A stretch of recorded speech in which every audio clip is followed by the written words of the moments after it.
el estrecho de Gibraltar. 14 kilómetros de agua que separan dos continentes y conectan dos mares. Es una de las arterias marítimas más vitales del planeta. Un punto de estrangulamiento geoestratégico por el que transita casi un tercio del comercio mundial. Pero bajo esta superficie de normalidad económica, en las corrientes invisibles se libra una guerra perpetua. Una guerra que no siempre se lucha por el control de rutas comerciales, sino por el control de las sombras. En la primavera de 2023, las agencias de noticias informaron de un golpe significativo contra el crimen organizado en la región. El Centro Regional de Análisis e Inteligencia contra el Narcotráfico de la Guardia Civil, conocido como CORBI, había logrado la detención de una de las mujeres más buscadas de España. Su nombre, Úrsula. Su alias, la Úrsula. Para las autoridades, era una pieza clave en la estructura del Clan de los Castañas, la organización que durante años había monopolizado la entrada de hachís a Europa a través de la costa andaluza. No era una simple traficante. Los informes de inteligencia la describían como una operadora logística y financiera de alto nivel, responsable de coordinar la introducción de toneladas de hachís y cocaína y de blanquear millones de euros a través de una sofisticada red de empresas pantalla, testaferros y operaciones inmobiliarias. El Clan de los Castañas no era una pandilla callejera. Funcionaba con la eficiencia de una corporación multinacional. En su apogeo, amasaron una fortuna estimada en 30 millones de euros y controlaban una vasta red logística que incluía flotas de lanchas de alta velocidad, las infames gomas, equipos de descarga conocidos como porteadores y un ejército de vigilantes en la costa, los puntos, que garantizaban que cada operación se ejecutara con precisión militar. Para el público y el gobierno español, la captura de la Úrsula fue una victoria celebrada. Un pilar del narcotráfico en el estrecho había caído.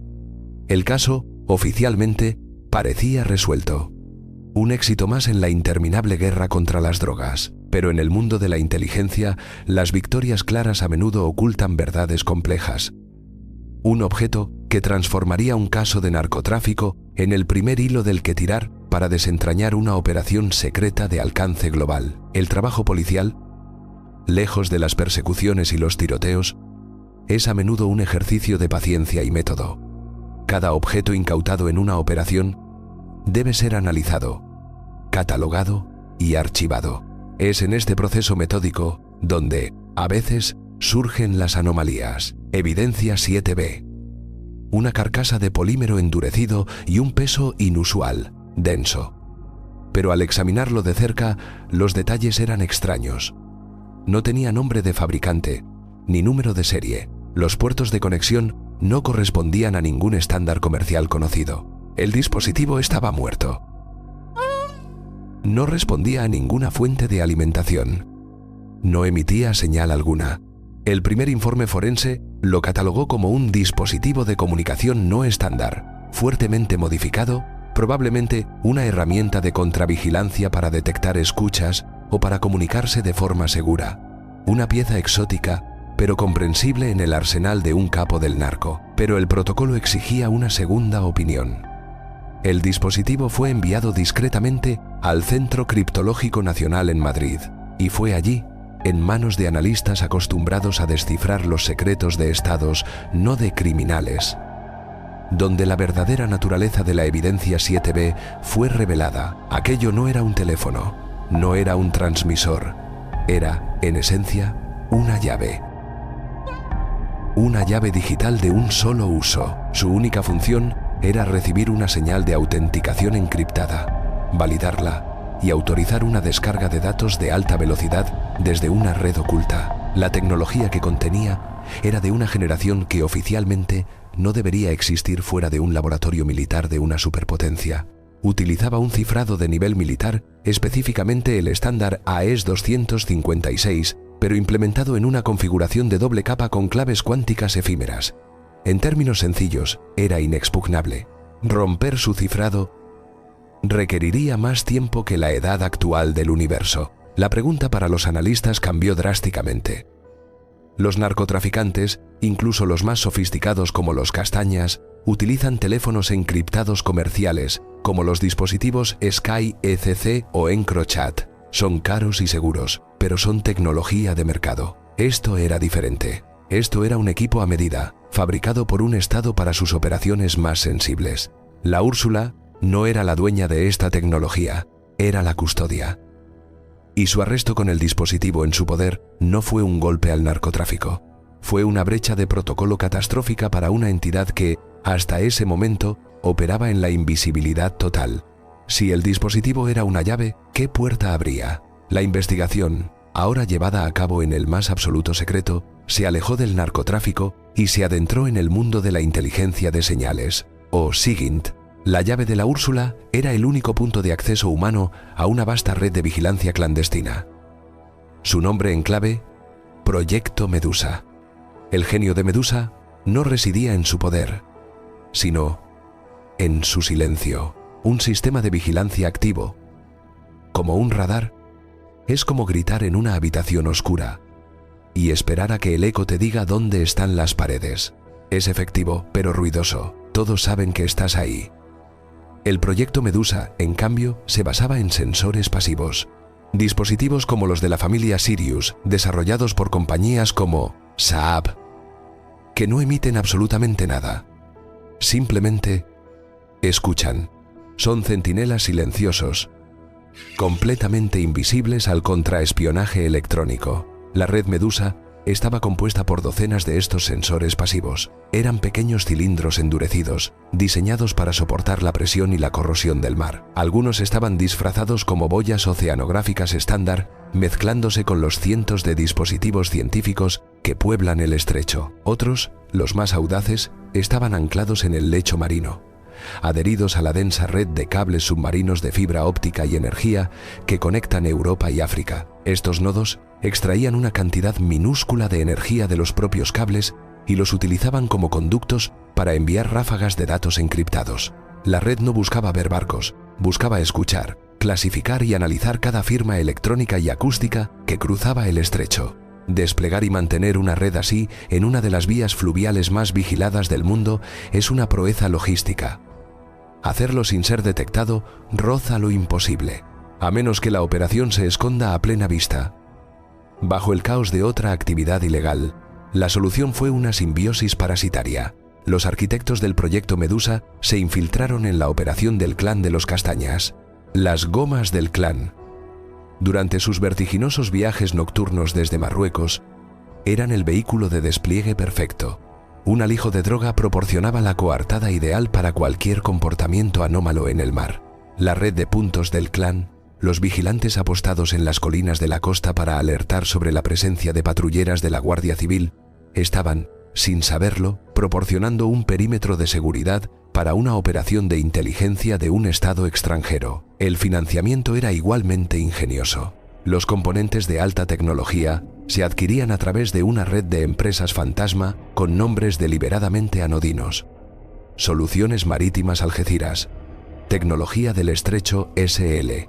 Estas empresas simulaban ser proveedores legítimos para la industria naviera, una fachada que les permitía importar equipos electrónicos sensibles sin levantar sospechas. El dinero para estas compras se lavaba utilizando los mismos métodos que el clan usaba para su propio narcotráfico. Compra de propiedades, facturación falsa a través de negocios locales, adquisición de billetes de lotería premiados. El dinero negro de la inteligencia y el dinero negro de las drogas fluían por los mismos canales, volviéndose indistinguibles. Era una obra maestra de la contabilidad forense inversa. Los Castañas eran los contratistas, la mano de obra prescindible. Pero, ¿quiénes eran los arquitectos? La tecnología, la doctrina operativa y el objetivo estratégico apuntaban en una sola dirección: una agencia de inteligencia de un Estado-nación, no un aliado de la OTAN, sino un competidor estratégico con un profundo interés en desafiar el dominio occidental. El estrecho de Gibraltar no es solo una ruta comercial, es una puerta de entrada y salida militar para las flotas de la OTAN hacia el Mediterráneo y el Atlántico. Cualquier potencia rival tendría un interés vital en monitorear en secreto el movimiento de buques de guerra, y especialmente de submarinos nucleares, a través de este cuello de botella. El despliegue de la red Medusa no fue aleatorio. El análisis de inteligencia retrospectivo demostró que las fases clave de su instalación coincidieron con importantes ejercicios navales de la OTAN, como la Operación Dynamic Manta. Mientras la Alianza Atlántica practicaba la guerra antisubmarina, una red invisible registraba cada firma acústica, cada emisión de sonar, cada protocolo de comunicación. Estaban construyendo una biblioteca de inteligencia sin precedentes. Esta estrategia, la de utilizar una organización criminal como un brazo operativo, es una táctica de manual en la guerra híbrida moderna. Proporciona al Estado patrocinador una capacidad operativa inmensa con una negación plausible casi perfecta. Si un sensor era descubierto, las pistas conducirían a un clan de narcotraficantes, no a la embajada de una potencia extranjera. Para asegurar la lealtad del clan, los arquitectos de Medusa les proporcionaban un dividendo: información. Pequeñas porciones de inteligencia extraídas de la propia red, la ubicación en tiempo real de una patrullera de aduanas, el momento exacto en que un radar costero entraba en un ciclo de mantenimiento, se filtraban al clan. Para los Castañas, la tecnología era una herramienta que los hacía mejores traficantes, más ricos y más seguros. No entendían que esta ventaja era una correa. Se volvieron dependientes de una tecnología cuyo verdadero propósito nunca comprendieron. La Úrsula, como jefa de logística, era la que portaba la caja mágica que hacía que todo funcionara. Pero la recopilación pasiva de inteligencia, por valiosa que sea, rara vez es un fin en sí misma. La red Medusa no fue diseñada para observar indefinidamente. Tenía un propósito específico, pragmático y mucho más peligroso. Su objetivo principal no era monitorear a la OTAN, sino monitorear la vigilancia de la OTAN. Al correlacionar los datos de sus sensores ocultos con la información de fuentes abiertas, los arquitectos de Medusa estaban creando un mapa dinámico y predictivo de toda la red de seguridad del estrecho. No buscaban los barcos, buscaban los huecos entre ellos, las sombras, los puntos ciegos en la cobertura de radar, las brechas temporales en las patrullas, las zonas de interferencia acústica donde un submarino podría deslizarse sin ser detectado. Este mapa de vulnerabilidades fue creado para facilitar una única y crítica operación de contrabando. Un envío que debía pasar por el estrecho sin dejar el más mínimo rastro. Y el contenido de este envío no era hachís ni cocaína. Dentro de la bodega de un buque mercante fantasma había una carga de componentes militares avanzados, sistemas de navegación inercial y computadoras de datos aéreos para misiles de crucero de medio alcance. Componentes idénticos a los que han sido interceptados en operaciones de contrabando iraníes destinadas a sus proxies en Yemen y otros lugares. Esta tecnología, una vez ensamblada, tenía la capacidad de alterar el equilibrio de poder en cualquier conflicto regional. El destino final. Aquí es donde la historia converge. El arresto de la Úrsula fue un desastre de proporciones monumentales para el proyecto Medusa, porque en menos de 48 horas ella debía estar en un punto específico en aguas internacionales. Su dispositivo, la Evidencia 7B, no era solo para descargar datos, era para realizar una última verificación en tiempo real, para confirmar que un corredor azul, una ventana de oportunidad, un punto ciego confirmado en la red de vigilancia, estaba abierto y seguro. Su señal de todo despejado era la luz verde final para que el buque con los componentes de misiles iniciara su tránsito por el estrecho. Su captura no solo comprometió la existencia de la red de vigilancia, abortó, en el último momento, una transferencia de armas estratégicas que podría haber desestabilizado una región entera. En el momento en que el dispositivo de la Úrsula quedó fuera de línea tras su arresto, los arquitectos del proyecto Medusa supieron que habían sido comprometidos. De inmediato, activaron un protocolo de autodestrucción. Una señal encriptada, enviada a través de un satélite, recorrió la red. En cada nodo, el firmware se borró instantáneamente. En los más críticos, una pequeña carga de termita se encendió, fundiendo los circuitos principales en una masa de silicio irreconocible. En cuestión de minutos, el proyecto Medusa se desvaneció, convirtiéndose en un fantasma en el océano. La Úrsula fue juzgada y condenada por los crímenes que sí cometió: tráfico de drogas y blanqueo de capitales. Nunca habló del dispositivo, quizás porque no entendía su verdadera importancia, o quizás porque sabía que sus verdaderos dueños eran una amenaza mucho mayor que cualquier prisión española. La evidencia 7B permanece hasta hoy en un almacén judicial, su propósito oficialmente catalogado como desconocido. Las autoridades españolas cerraron el caso convencidas de haber desmantelado una red de narcotráfico. Nunca supieron que habían tropezado por accidente con el escenario de una guerra invisible entre superpotencias. La victoria que celebraron fue real, pero la verdad que ignoraron era infinitamente más importante. La guerra contra las drogas en el Estrecho es la historia que vemos, la que se nos permite ver. Es un teatro de operaciones diseñado para el consumo público, pero bajo la superficie, en las corrientes oscuras donde la luz no llega, se libra el verdadero conflicto. Una guerra por la información, por el control de los puntos ciegos del mundo, por la capacidad de mover hombres y material sin ser vistos.